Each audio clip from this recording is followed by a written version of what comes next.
My parents used my identity to co-sign my brother's mortgage and open multiple accounts, intentionally putting me in no-return debt. What happened next involved law enforcement and my family escorted in handcuffs.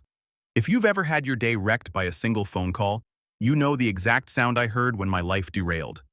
I 32, a corporate lawyer, mostly suits and sarcasm, very little patience. I have a healthy credit score, an unhealthy obsession with podcasts about murder, and exactly 0 properties in Crestwood. That voicemail hit me like a brick to the back of the head. I wasn't confused. I was furious because I don't have a mortgage, not even a doghouse in my name. And Crestwood. That's the address of my younger brother, James. James, the baby of the family, the self-proclaimed ideas guy, and the reason my parents bought a fireproof safe to hide their checks in. He'd always been the golden child. If that child dipped everything he touched in debt and dysfunction, I hadn't spoken to James in months. Not since the last time he called me crying about how his crypto was hacked by aliens and needed a loan. The fact that my name was tied to his mortgage. That wasn't just a mistake. It was a declaration of war. I called the bank immediately. "This must be some sort of error," I said, pacing in my office, already tossing aside the idea of lunch. "I never co-signed anything for anyone, least of all my brother." "I understand your concern, Mr. Lennox," the woman replied. "But we have a mortgage document on file signed by you dated 6 months ago." 6 months? Are you kidding me? I asked her to email it. The PDF hit my inbox before I could sit down. And there it was. My name, my signature, a scanned copy of my driver's license. Except I never signed that paper. But someone did a darn good job making it look like I did. I stared at the signature. It looked like mine, nearly identical. But the slant was just a hair off, like whoever forged it was using a printed copy as a reference. Amateur mistake. The kind of thing you might catch if you were, say, a lawyer. I opened a Slack message and fired off a message to Miller, my best friend, college roommate, and conveniently a forensic document specialist who owed me a favor after I defended him in that very embarrassing dog custody dispute. He called back 5 minutes later. "Hey Pete, you sound like someone just ran over your credit score." "Close," I said. "I think my parents just forged my signature to co-sign James's mortgage. Can you take a look?" There was a pause. "Wait, your parents? That's like getting stabbed and realizing the knife has your mom's initials engraved on it." I sent him the file. 10 minutes later, he confirmed what I already knew. The signature was a forgery. Not a bad one, but enough to catch in court. And just like that, the fog in my head cleared. I wasn't going crazy. They really did it. Really did. They'd use me again. I drove to my parents' house that night. A modest 2-story in the suburbs, complete with a cookie-cutter lawn and a freshly waxed SUV that James didn't pay a dime for. I texted, "Be there in 10, we need to talk." My mom replied with a heart emoji. You know the kind of heart that feels like a butcher's blade wrapped in glitter? That's the one. Dinner was already on the table when I walked in. Classic distraction tactics. Chicken parmesan, garlic bread, and guilt. "Peter," my mom beamed. "You never stop by anymore." "Sit. Sit. I made your favorite." "Sure," I said, "but I came for the main course." Fraud. The silence hit harder than the marinara. My dad blinked at me from behind his wineglass. James, seated at the other end, gave me that smug look he always wore when he thought he was being clever, like a cat that brought home a dead mouse and expected a medal. I dropped the printed mortgage on the table. "This is your idea of family bonding." My mom's smile faltered. "Peter, don't be dramatic. Don't." "I know you forged my signature." "Sweetheart, it was just a cosign," she said, suddenly playing innocent. "James needed help. We thought you'd understand. You thought I'd understand that you stole my identity?" My dad slammed his fork down. He was drowning Peter. "We did what we had to." I laughed bitterly. "No, you did what you always do. Fix James's messes with my life." James finally spoke. "Come on, man. It's not that deep. Not that deep. You're 60 days past due. That's 300 grand in my name. I got a call from the bank. I could lose my job if this nukes my credit." His shrug was the final straw. "I'm giving you 24 hours to walk into that bank and confess everything. Tell them it was fraud, or I go to the police myself." "Peter," my mom pleaded. I stood. 24 hours tick-tock. I didn't slam the door on my way out, but it was tempting. You'd think that after discovering my parents committed fraud in my name, I'd hit rock bottom. But as it turns out, the mortgage was just the appetizer. The real buffet of betrayal came after I opened Pandora's box, also known as my credit report. Back in my apartment, I poured myself a whiskey, 2 fingers neat, and logged into every financial site I could remember ever using. Credit Karma, Experian. Even those sketchy ones that promise to boost your score instantly if you blink twice and give them your social security number. At first, it didn't look too bad. The mortgage was obviously there glaring at me like an unpaid bar tab. But then I scrolled further. Credit card accounts. 3 of them all opened within the last 6 months. All maxed out, all in my name. Then I spotted a personal loan application for $50,000. Denied thankfully, but someone had tried. And that someone was clearly not me. My pulse spiked. Whoever did this wasn't just playing Monopoly with my mortgage. They were trying to build a house of cards with my name on the deed. I called Miller again. His voice on the other end sounded exactly like the voice of a man pulling on a pair of latex gloves before a legal autopsy. "All right," he said. "We're going full-blown crime scene on this. Get comfortable." He looped in another contact, Solstice Evans. That's not a code name. It's her real name. And yes, she sounds like a tech vigilante. She used to work for the feds on white-collar crime. Now she freelanced, mostly investigating corporate embezzlement and the occasional oops. I think my husband is using my ID to fund his side chick's credit card situations. I sent over every document, every account, every weird inquiry on my report. Within 2 hours, Solstice called me back and dropped the kind of number that makes your stomach hit the floor. "Peter," she said, "the total exposure we're looking at is around $300,000. That's spread across a combination of fraudulent credit cards, your investment accounts, and of course the Crestwood mortgage." I felt like I was going to throw up. They touched my investment accounts. She didn't sugarcoat it. Yes, someone accessed your Roth IRA using a spoofed login. We're digging into how they bypassed the two-factor authentication. And Peter, there's more. There's always more. Your brother, she said, has been applying for legal assistant jobs using your credentials. I blinked. What? He submitted a resume using your education, your law license number, even your old headshot. I found one instance where he almost got hired at a mid-size firm in Denver. I was speechless. He's not just burning your finances, he's impersonating you professionally. That night, I barely slept. I froze, my credit locked, every account reset passwords, filed a fraud affidavit with the FDC, called the banks, filed an identity theft report. And through it all, I kept seeing James's smug face, my mother's trembling hands, my dad's gritted teeth. They did this. They didn't just gamble with my name, they sold it. The next evening, I pulled together everything. A full dossier, statements, emails, forged applications, screenshots. Miller looked it over and said, "This is enough to open an FBI file." I wasn't sure whether to laugh or cry. We decided to stage another confrontation. This time, no garlic bread, no dinner table diplomacy, just cold hard evidence and the promise of real consequences. I invited them to my apartment. Yes, my apartment where I controlled the lighting, the chairs, and the exit strategy. They showed up late as always. James wearing a hoodie like he was on the run from fashion. My dad looked irritated. My mom looked like she'd been practicing tears all day. "Before you say anything," I said, sliding the folder across the table, "this isn't a discussion, it's a record." My mom blinked. "What is this? Every account you opened using my name, every signature you forged, every piece of evidence I'm handing over to the authorities if you don't make this right immediately," James scoffed. "You're being dramatic again." Miller stepped out of the hallway. "Hi, James. Peter's not being dramatic. I'm his lawyer, and unless you'd like your mugshot on Google by next Tuesday, I'd listen carefully." That shut him up. I pointed to the documents. "You have 24 hours. You call the banks. You call the mortgage lender. You confess everything and get my name off all of it." My dad clenched his jaw.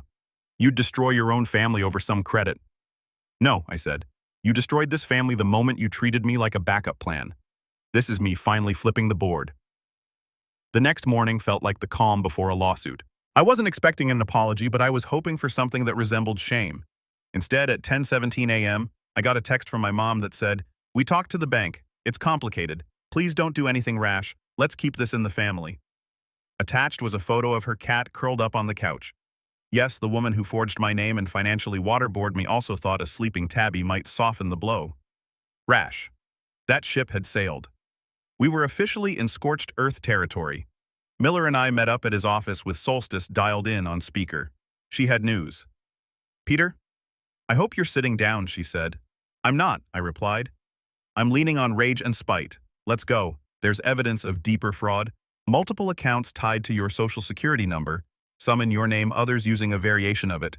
But the worst part, we found a shell company. A shell company, yes. Registered under Lennox Development Partners. Guess who signed as managing partner? You. Guess who opened it? Your brother. With your father's help. I stared at Miller, who was gripping his pen like it owed him money. The LLC was used to funnel funds from what looks like a private lending group, and they were pitching it at the country club. Wait, what? They've been using your reputation, your credentials to convince people to invest. A few of the investors have already filed fraud complaints. I buried my face in my hands. My family hadn't just committed fraud. They'd constructed a fake business using my identity, presented it as a legitimate development group, and used it to scam people at brunch. Peter Solstice continued. This is no longer a civil issue. You need to report this to the authorities today because if even one investor presses charges and your name is still on the paperwork, you could be liable. Miller chimed in.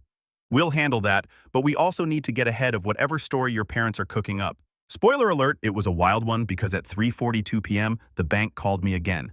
This time it wasn't Regina, it was her supervisor. Mr. Lennox, he said, your parents have filed a complaint against you. They claim you forged the co-signer agreement and are now attempting to slander them. Miller let out an audible laugh from across the desk. Oh, they're playing chess now, he muttered. I didn't respond. I was too busy trying to process the reality that my own parents had just reversed me to avoid consequences. I drove straight to the bank. Sudan evidence folder and hand lawyer at my side. We walked into the branch and requested a fraud escalation hearing. The manager, a man named Frank who looked like he spent his weekends fishing and regretting fatherhood, led us into a conference room. I dropped the file like it was a subpoena. Here's the truth, I said, opening to the page with my actual signature next to the forgery. Compare them. I've never signed this mortgage, and you're about to be part of a massive federal investigation if you keep treating this like a family spat. Frank examined the paperwork. Solstice's metadata analysis, Miller's affidavit, the printed credit report with 5 fraudulent entries, and finally the email I dug up from my mom's inbox. Yes, IP, where she literally wrote, "We'll handle the paperwork. Peter will understand once it's done." By the time we finished, Frank looked like he needed a cigarette and a priest. He cleared his throat. Mr. Lennox will be launching an internal investigation effective immediately. Good, I said, standing up. Start with the Crestwood loan. And someone tell James he can't fake being me and default on it. Frank blinked. You mean your brother? He's here in the lobby. Of course he was. Miller and I turned in unison just in time to see James trying to slip out the door.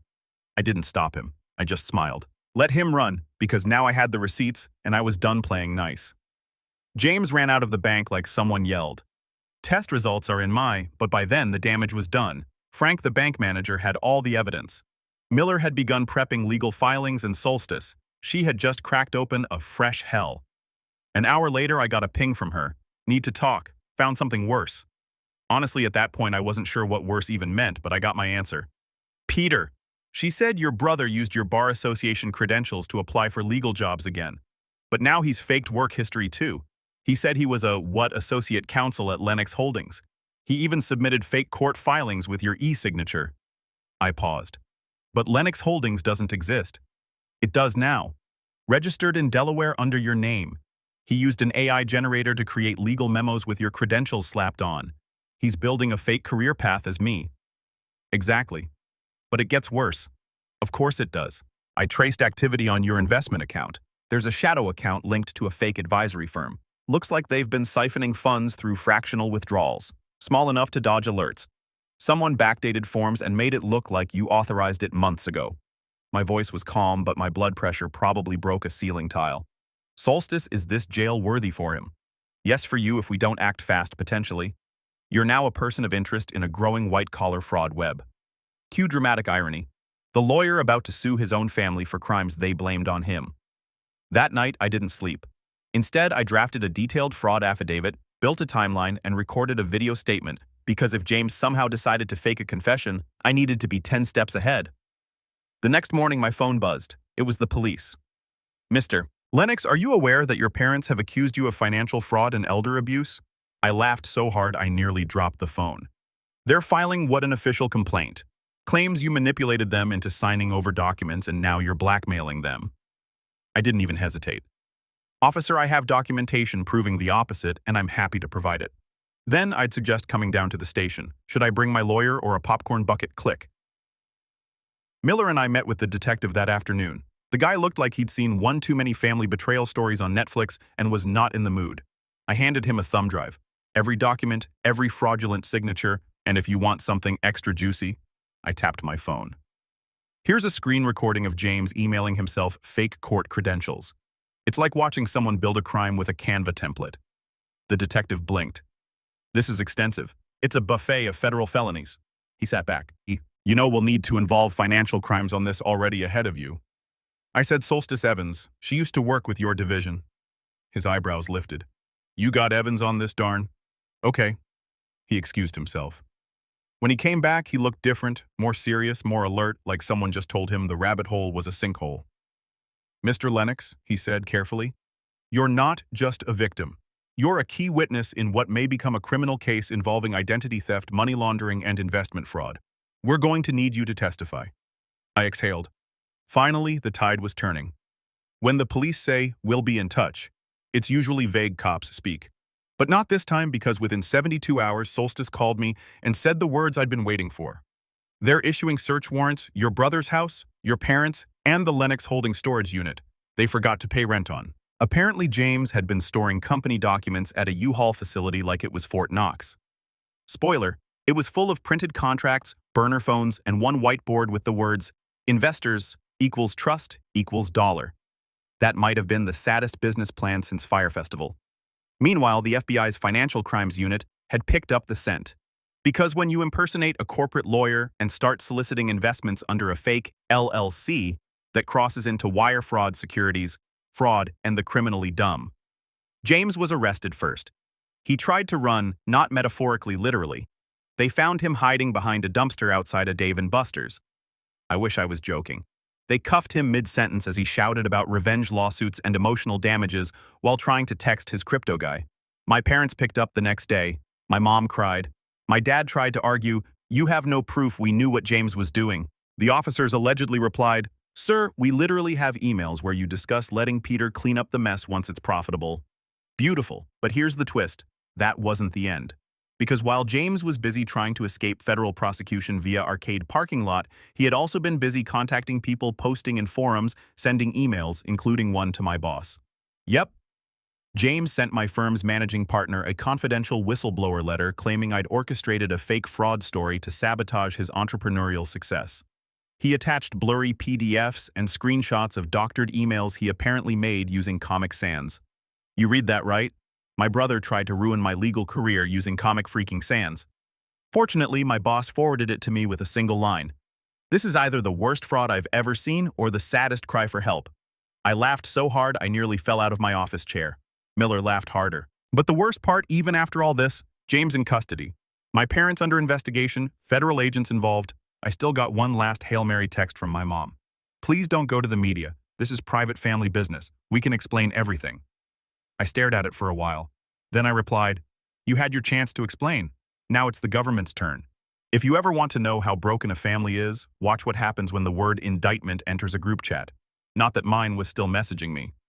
After the arrests, they went silent. The only notifications I got were court summons and legal updates, and one accidental thumbs up from my dad on a Facebook post about restitution law. Anyway, the investigation escalated fast because the feds didn't just find fraud, they found victims. Real ones, 8 of them. People from my parents' country club, old business acquaintances. One unfortunate dude named Stan, who invested his retirement fund into Lennox Holdings after James told him I was personally overseeing a crypto-to-real estate pipeline. Solstice called me that week with a voice that sounded like both. Told you so. And Jesus, your family is a mess. They were running a Ponzi scheme, Peter. At least $400,000 in fake investments over 18 months. Some of the money cycled through offshore accounts. Offshore Cayman Islands. Also, fun fact, your name is listed as a guarantor for a fishing boat that doesn't exist. I didn't even ask. The FBI expanded the charges. Now it wasn't just identity theft and wire fraud, it was racketeering, impersonation, and organized financial crime. James, he pled not guilty. Of course he did. He studded into his arraignment in a suit 2 sizes too tight and tried to argue with the judge, said the system was biased against innovators. Claimed this was all a vendetta by me because I'd always been jealous of his freedom. Freedom. He was literally in shackles. The court granted him temporary release on house arrest with an ankle monitor, which he promptly tried to cover with duct tape and a sock that said, "Boss Babe." Meanwhile, my parents were melting down in the most upper-middle-class way possible. Their defense attorney tried to frame them as naive retirees manipulated by their troubled son. It backfired hard because emails surfaced showing they coached James through the scheme. My mother even sent one message that read, "Don't worry, Peter's reputation is clean, it gives us cover. Just keep the investors calm and we'll pay them off once the new money hits." A literal description of a Ponzi scheme, typed sent with a smiley face. I told Miller, "We don't even need lawyers, we just need a printer and a highlight marker." Trial prep started. I was slated as a key witness. Victims began filing civil claims. News outlets sniffed around the edges. One reporter even leaving a note on my car. "Would love to hear your side before this breaks wide." I didn't respond. I wasn't looking for attention. I was looking for justice. Then came the courthouse explosion. Figuratively, though, emotionally it might have matched one. Because during a preliminary hearing when the judge announced the charges formally, James lost it. In front of a full courtroom under fluorescent lights and with a board sipping coffee, my brother stood up and screamed. "He set me up. He's been after me for years. He's obsessed with ruining me." Security rushed in. One officer pulled him down by the shoulders. His voice cracked as he shouted, "I am Lennox Holdings. I'm the brand. You're nothing without me." I sat there blinking slowly. The judge called a recess. James was escorted out, kicking like a toddler denied fruit snacks. Miller leaned over and whispered, "Want to frame that as your family Christmas card?" Honestly, I was considering it. By the time the trial officially began, the case had made local headlines. Not big national news, just the kind of middle-class scandal suburban Facebook groups feast on. You know the ones? Neighbor's son accused of using law degree to launder casino money. Is your HOA president running a Ponzi scheme too? The courtroom was packed. Retired neighbors, former PDA moms. One guy I swear I saw once at a Target electronics section 5 years ago. All there for the show, and I was front row center. James sat at the defense table looking like a deflated influencer. Slick back hair, desperate smile, and the resting face of someone who still thought this was all just a big misunderstanding. My parents 2 seats behind him. My mom had tissues stuffed into every sleeve like emotional ammo. My dad wore his. "I'm the real victim here" face. I was called on day 3. The board said my name and everything slowed down. I walked to the stand in a dark suit, calm on the outside. Inside, my heart was doing CrossFit. I was sworn in. I sat. I looked right at the jury and told them how it all started with a voicemail from a bank about a mortgage I didn't know I co-signed. Then I walked them through it all. The forged signature. The credit cards opened in my name. The fake LLC. The Ponzi scheme masked as a family startup. My brother applying to jobs as me. The fishing boat. Yes, the fake boat got a laugh from the jury. I ended with this. "Your Honor, this isn't just about money. It's about betrayal. About what happens when the people you love see your success not as something to be proud of, but as something to exploit." The courtroom went silent. Even James stopped fiddling with his tie. The defense attorney stood up and tried to rattle me. "Isn't it true, Mr. Lennox, that you once shared a bank account with your parents?" "Yes. When I was still delusional enough to think they'd never weaponize it." Snickers from the back row. The judge banged his gavel. "Let's keep it professional." The cross-examination fell apart quickly. The defense had nothing, just weak attempts at painting me as cold and emotionally detached. Sure, I was detached from a flaming train wreck of a family. Yes, guilty as charged. Then came the moment I didn't expect. The prosecution called a surprise witness, Stan, the retired guy who lost his savings in Lennox Holdings. He shuffled up with a folder full of tears. "My wife and I, we trusted them," he said, voice shaking. "Peter's name was the only reason I believed it was legit. He was a lawyer. He was their son. How could it be fake?" I looked down at my hands. I didn't scam Stan, but they used my name to do it. I had to own that, had to sit there and feel the weight of it. After Stan testified, the courtroom recessed. Outside, I stepped into the hallway and stared at the vending machine like it had answers. That's when my mom approached me. "Quiet, small. We never meant for it to go this far," she said, dabbing at her eyes. "We just thought you'd be okay." I looked at her and said, "That's the problem. You knew I'd be okay. So you didn't care if you wrecked me in the process." Then I turned and walked away. Sentencing day didn't feel real. The courthouse smelled like floor wax and consequences. I sat in the front row beside Miller, who whispered, "So what are you hoping for, justice or poetic irony?" "Honestly," I said, "I'll take silence." And a court-ordered restraining order. The judge entered. The courtroom stood, and everything I'd waited months for came down to the next 30 minutes. James was first. He stood with the smugness of a man who still thought he could spin his way out of anything.